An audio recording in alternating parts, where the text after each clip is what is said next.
The deafening crack of a single gunshot echoed through the dusty main street of Silver Creek, Colorado, but Clara Dawson didn't flinch. After burying her husband 6 months ago, very little could startle her anymore. The spring of 1878 had arrived with its promise of renewal, but for Clara, aged 26, life had settled into a monotonous routine of survival, running the small general store her husband Thomas had left behind, along with a mountain of debts and whispered rumors about his gambling habits. Mrs. Dawson, I've brought those supplies you ordered, called Edith Murphy, the blacksmith's wife, as she entered the store, her arms laden with fabric. Clara looked up from her ledger, forcing a smile. Thank you, Edith. Just set them over there.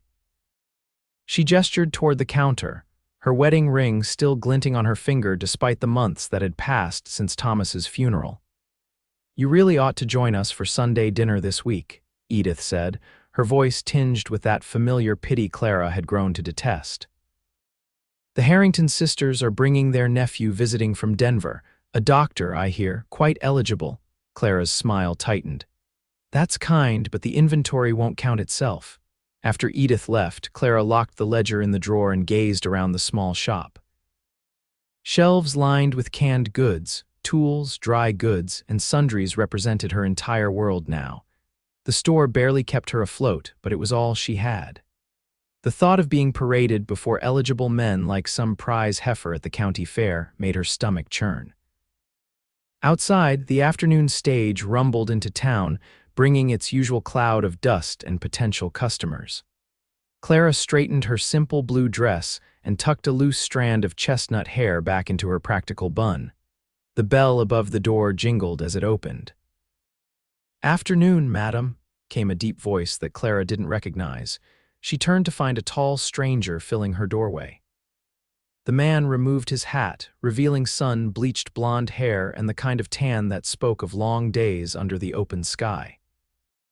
His blue eyes crinkled at the corners as he smiled, and Clara was struck by how the gesture transformed his weather-beaten face. "Welcome to Dawson's General Store," she said formally. "How may I help you?" "Name's Jake Fletcher," he said, extending a calloused hand. "Just rode in on a cattle drive heading north. Thought I'd stock up before we push on tomorrow." Clara shook his hand briefly, noting the strength in his grip. "Of course. What do you need, Mr. Fletcher?" As Jake listed off supplies, Clara efficiently gathered them, aware of his gaze following her movements. Unlike the pitying looks from townspeople or the speculative glances from men wondering about the widow's situation, his eyes held something different, something that made her cheeks warm. "You run this place alone, Mrs. Dawson?" he asked as she tallied his purchases. "I do." She kept her eyes on the paper. "My husband passed last autumn." "I'm sorry to hear that."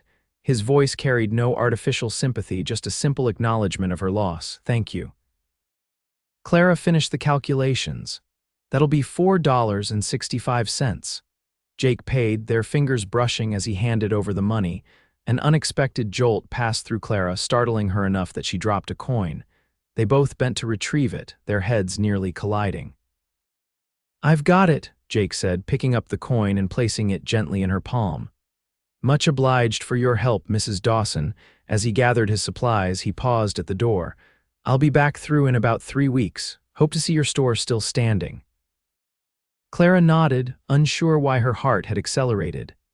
"Safe travels, Mr. Fletcher." After he left, Clara found herself standing at the window, watching him stride down the street toward the livery. She forced herself to turn away.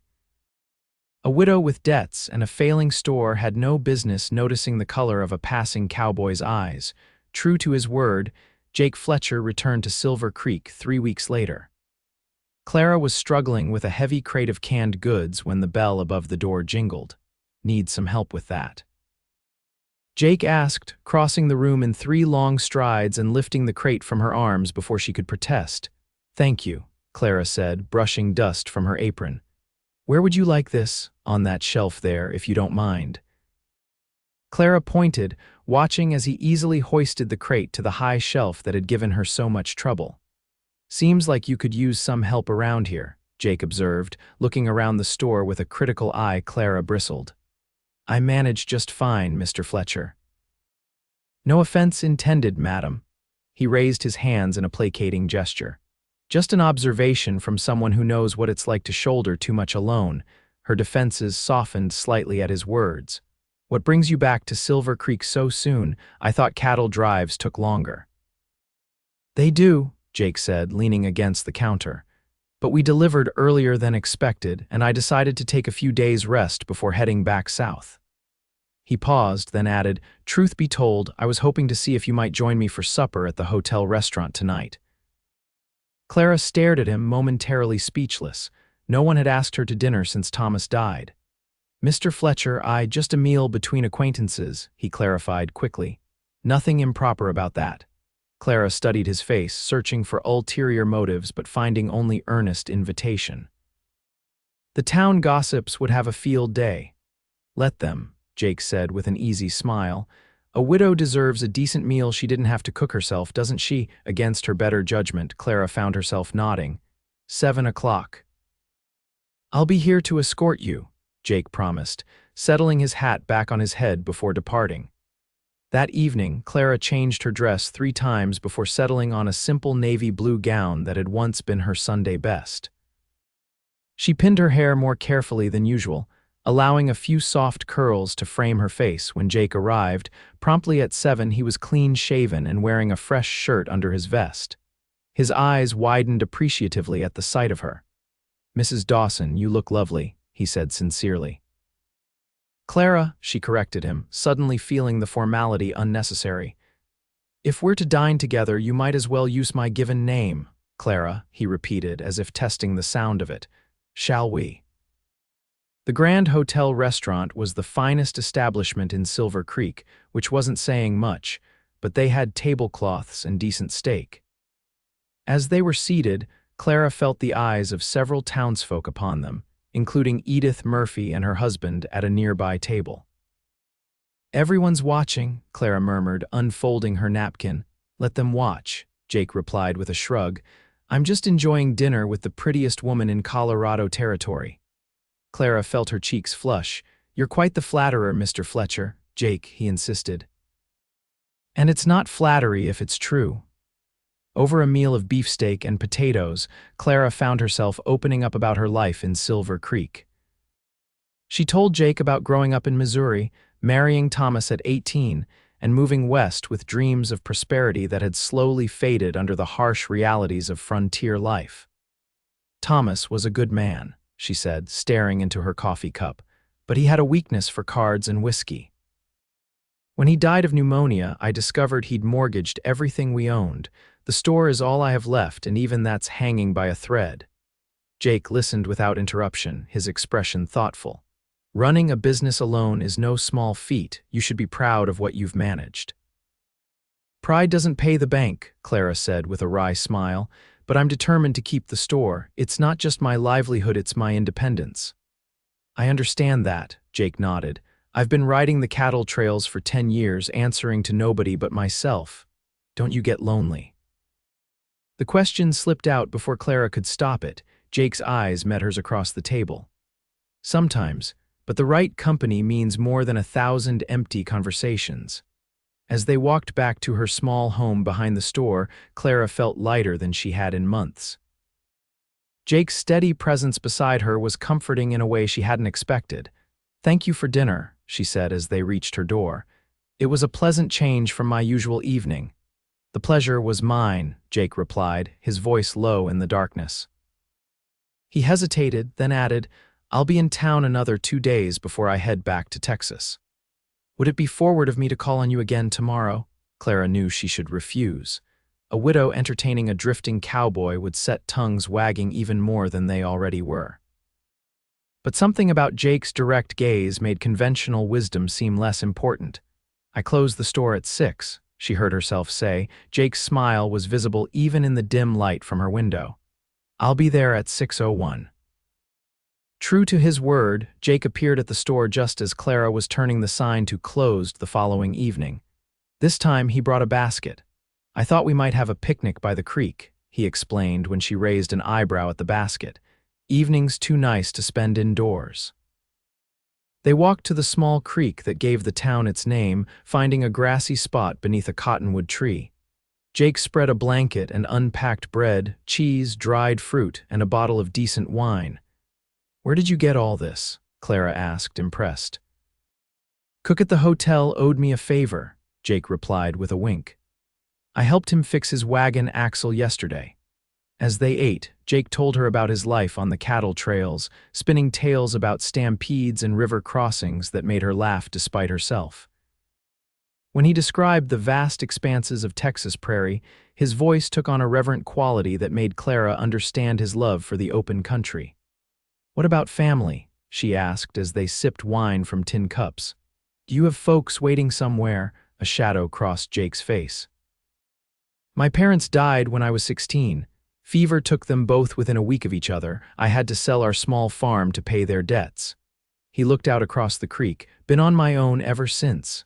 Clara reached out impulsively and touched his hand. "I'm sorry." Jake turned his palm up, capturing her fingers in his. "Life deals hard hands sometimes. The trick is learning to play them well." The warmth of his hand around hers sent a flutter through Clara's chest. It had been so long since she'd felt the simple comfort of human touch. When Jake's thumb traced a gentle pattern across her knuckles, she didn't pull away. As the sun began to set, casting golden light through the cottonwood leaves, Jake released her hand reluctantly. "I should get you back before dark." Walking back to town, they stayed close, their hands occasionally brushing. At her door, Jake paused. "I leave for Texas tomorrow," he said, regret evident in his voice. Clara felt a surprising pang of disappointment. "Safe travels, then. I'll be back this way in 2 months," Jake continued. "The ranch I work for runs cattle to Wyoming twice a year. The store will still be here," Clara said, not quite meeting his eyes. Jake gently lifted her chin with his finger until she looked at him. "It's not the store I'm coming back to see, Clara." Before she could respond, he leaned down and placed a soft kiss on her cheek, his lips lingering just long enough to make her breath catch. "Good night, Clara Dawson," he whispered before stepping back. Clara watched him walk away, her fingers touching the spot where his lips had been. For the first time since Thomas died, she felt something other than grief or determination. She felt hope. The next 2 months passed more slowly than any in Clara's memory. She threw herself into improving the store, rearranging shelves and ordering new inventory that local ranchers had requested. Business improved slightly, enough that she could pay the bank on time without having to dip into her dwindling personal savings. Yet at quiet moments, Clara found her thoughts drifting to Jake Fletcher, his easy smile, his strong hands, the gentle kiss he'd placed on her cheek. She told herself not to be foolish. Drifting cowboys didn't settle down, and a widow with debts was hardly a prize. One afternoon in late July, Edith Murphy stopped by the store, ostensibly to purchase thread but clearly bursting with gossip. "Have you heard?" she asked before Clara could even greet her. Francis Sullivan hired a new foreman for his ranch, a Texas cowboy, they say, quite handsome, according to Sally at the hotel. Clara's heart skipped a beat. "Did you catch his name?" "Fletcher, I believe," Edith said, studying Clara's face with interest. "You know, the one you had dinner with months ago. Tongues are wagging that he's taken the job to be near a certain widow in town." Clara kept her expression neutral as she measured out Edith's thread. "People should find better things to discuss than my acquaintances, Mrs. Murphy." "Perhaps," Edith agreed with a knowing smile, "but you might want to tidy your hair. I saw Mr. Fletcher heading this way as I came in." Sure enough, the bell above the door jingled moments after Edith left, and Jake stood there, looking travel-worn but smiling broadly at the sight of Clara. "You're back," she said, immediately feeling foolish for stating the obvious. "I told you I would be," Jake replied, removing his hat. "Though I've come with different news than I expected." Clara came around the counter. "I heard you've taken a job with the Sullivan Ranch." Jake nodded. "Frank Sullivan offered me the foreman position when we delivered his cattle last week. Pays well, comes with a small cabin on the property." He paused, watching her face carefully. "Means I'd be staying in Silver Creek indefinitely. That's quite a change for a drifting cowboy," Clara observed, trying to keep her voice steady despite the hope blooming in her chest. "Some things are worth changing for," Jake said simply. He took a step closer. I've spent the last 2 months thinking about you, Clara, about your smile, your courage, the way you're facing down the world on your own terms. Clara swallowed hard. Jake, I'm not asking anything of you, he interrupted gently. Just a chance. A chance to see if what I felt when I was here before might grow into something more. Clara looked at this man who had somehow awakened feelings she thought had died with Thomas. I'm a widow with a struggling business and more complications than you know. I'm a cowboy with nothing but the clothes on my back and some savings in the bank, Jake countered, but I'm willing to build something if you are. The directness of his gaze left no room for misunderstanding his intentions. Clara took a deep breath, making a decision that felt both terrifying and right. The harvest dance is next Saturday, she said. Would you escort me? Jake's smile could have lit the darkest night. It would be my honor, Clara Dawson. Word spread quickly through Silver Creek that the widow Dawson was being courted by Sullivan's new foreman. Most reactions were positive. Clara was well liked in town, and after an appropriate mourning period, few begrudged her a chance at happiness. Some, however, were less charitable, particularly Thomas's former drinking companions who still owed money to the store. Didn't take her long to find a replacement, did it? Clara overheard one of them say outside the barber's shop the day before the dance. Poor Thomas, barely cold in his grave. Clara kept walking, her spine straight and her eyes forward, but the words stung more than she wanted to admit. That evening, when Jake stopped by the store as had become his habit, she was uncharacteristically quiet. Something troubling you? He asked as he helped her close up for the day. Clara hesitated, then decided on honesty. People are talking about us, about me moving on too quickly after Thomas. Jake set down the broom he'd been using. Does their talk bother you? It shouldn't, Clara admitted. Thomas has been gone nearly 9 months. But sometimes I feel guilty for being happy when he's gone. Jake crossed the room and took her hands in his. Clara, being happy doesn't dishonor his memory, and as for the gossips, people with empty lives fill their mouths with empty words. His understanding touched her deeply. Standing there in her store with this man who seemed to see straight into her heart, Clara felt the last of her resistance melting away. When Jake leaned down to kiss her, she met him halfway. His lips were gentle at first, then more insistent as she responded. Clara's arms wound around his neck as the kiss deepened, a warmth spreading through her that had nothing to do with the summer heat. When they finally broke apart, both breathing heavily, Jake rested his forehead against hers. I've been wanting to do that since I first saw you. Clara's laugh was shaky but genuine. Why did you wait so long? Some treasures are worth waiting for, he murmured, brushing a strand of hair from her face. The harvest dance transformed the town hall with paper lanterns and autumn flowers decorating the usually plain space. Clara wore her best dress, a deep green that complemented her chestnut hair, which she wore down for the first time in public since her wedding day. When Jake arrived to escort her, his appreciative gaze made her blush like a schoolgirl. You look beautiful, Clara. And you clean up rather well yourself, Mr. Fletcher, she replied, admiring how handsome he looked in his good suit. Walking into the dance on Jake's arm, Clara felt the eyes of the town upon them, but for once, she didn't mind. There was something freeing about acknowledging her feelings for Jake publicly, as if she were finally closing one chapter of her life and beginning another. They danced every set, Jake's surprising grace making Clara laugh with delight as he twirled her around the floor. During a break, as they sipped punch near the windows, Sheriff Miller approached them. Mrs. Dawson, Fletcher, he greeted them with a nod. Fine evening. Indeed it is, Sheriff, Clara agreed. The older man cleared his throat awkwardly. Just wanted to let you know, Mrs. Dawson, that we arrested Hank Williams and Joe Davis this afternoon. They were planning to rob your store tonight, figuring you'd be here at the dance. Clara gasped. What? Caught them red-handed behind your place, Sheriff Miller continued. They were drunk and talking too loud at the saloon about settling scores with Thomas Dawson's widow. One of my deputies overheard. Jake's arm tightened protectively around Clara's waist.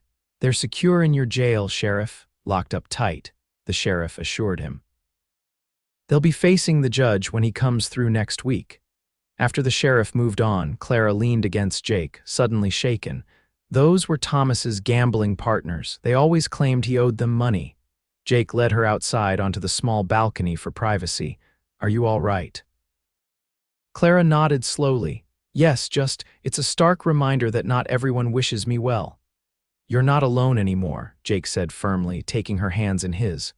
I know you're independent, Clara, and I respect that, but there's strength in sharing your burdens too.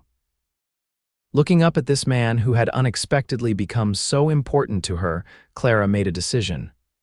There's something I need to show you, tomorrow after church. The following day, after services where they sat together causing a fresh wave of whispers, Clara led Jake to the small cemetery on the hill overlooking Silver Creek. They stopped at Thomas's grave, a simple marker with his name and dates. I come here every Sunday, Clara explained, straightening the wildflowers she had placed in a jar by the headstone. Not out of obligation, but because it helps me make peace with the past. Jake stood respectfully beside her, hat in hand. He was lucky to have you, Clara. Our marriage wasn't perfect, she said quietly. Thomas had his demons, and I wasn't always as understanding as I could have been, but we did love each other in our way. She turned to face Jake directly. I needed you to see this to understand that Thomas will always be part of who I am. But I'm ready to look forward now, not back. Jake's expression was solemn as he took her hand. Thank you for trusting me with this. They walked back toward town hand in hand, the late summer sun warm on their shoulders. At the edge of town, Jake stopped. Clara, he began, suddenly sounding nervous. I've never been a man of many words, but I need to say this plainly. I love you. I think I've loved you since that first day in your store. Clara's heart seemed to stop, then race ahead. Jake, let me finish, he said gently. I know it's fast. I know people will talk, but life's too short and uncertain to waste time when you know what you want. He took both her hands in his. I want to court you properly, Clara Dawson, and if you'll have me, someday I want to make you my wife. Tears filled Clara's eyes, but they were tears of joy, not sorrow. People will say I'm being foolish, that I barely know you. What does your heart say? Jake asked, his blue eyes steady on hers. Clara didn't hesitate. My heart says yes. Jake's smile was radiant as he pulled her into his arms, kissing her there on the hillside with the town spread below them. Not caring who might see, over the next 6 months, Jake courted Clara with a thoroughness that impressed even the most skeptical townspeople. He helped at the store whenever he wasn't working at the Sullivan Ranch, fixed the leaking roof that had plagued Clara for years, and taught her basic bookkeeping techniques that improved the store's profitability. More importantly, he brought laughter back into her life. Their Sunday rides into the surrounding countryside became Clara's favorite part of each week, exploring hidden valleys and picnicking by mountain streams. Jake's stories of his travels never failed to entertain her, and his quiet strength gave her a safe harbor she hadn't realized she needed. By Christmas, Clara had paid off the last of Thomas's debts, and the store was finally turning a modest profit. Jake had been promoted to head foreman at the Sullivan Ranch, with a corresponding increase in salary that allowed him to save toward his own ambitions. On Christmas Eve, after the town celebration, Jake walked Clara home through the gently falling snow. At her door, instead of kissing her goodnight as had become their custom, he dropped to one knee in the fresh powder. Clara Dawson, he said, his breath visible in the cold air, I love you more than I thought possible to love another person. You're the first thought in my morning and the last before I sleep. He pulled a small box from his pocket. Would you do me the tremendous honor of becoming my wife?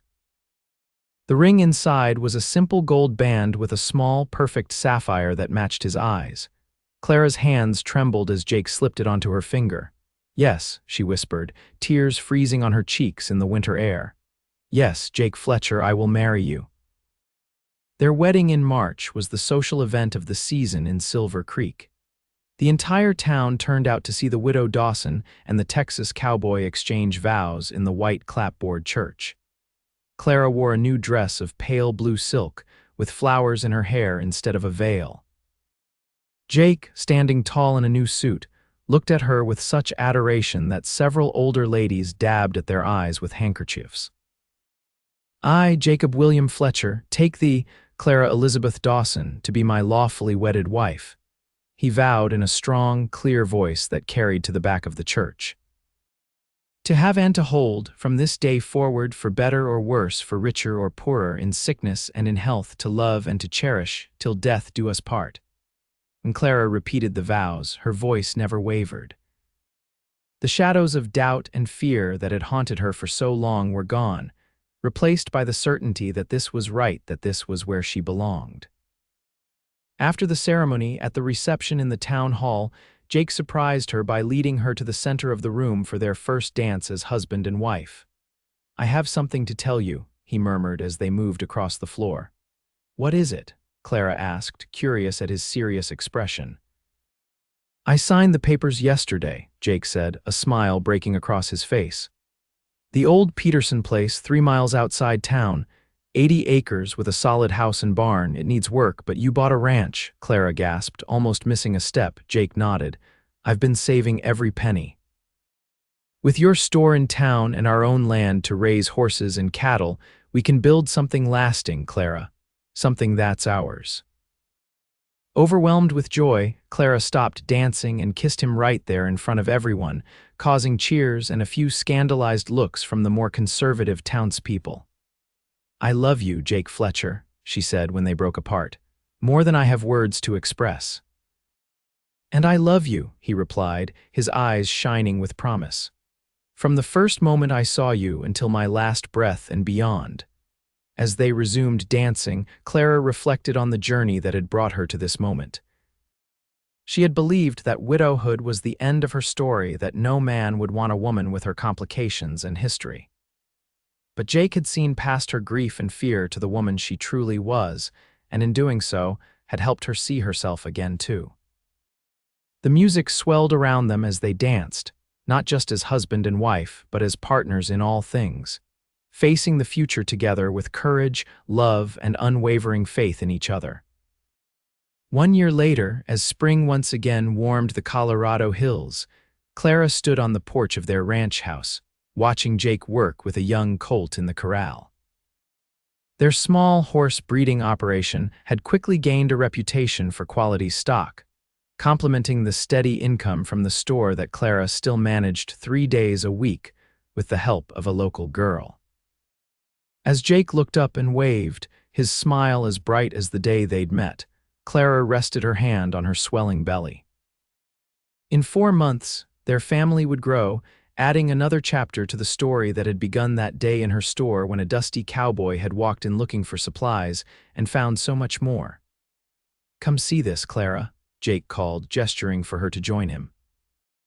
As she walked toward her husband in the golden afternoon light, Clara thought of how life's greatest blessings often come disguised as its greatest challenges.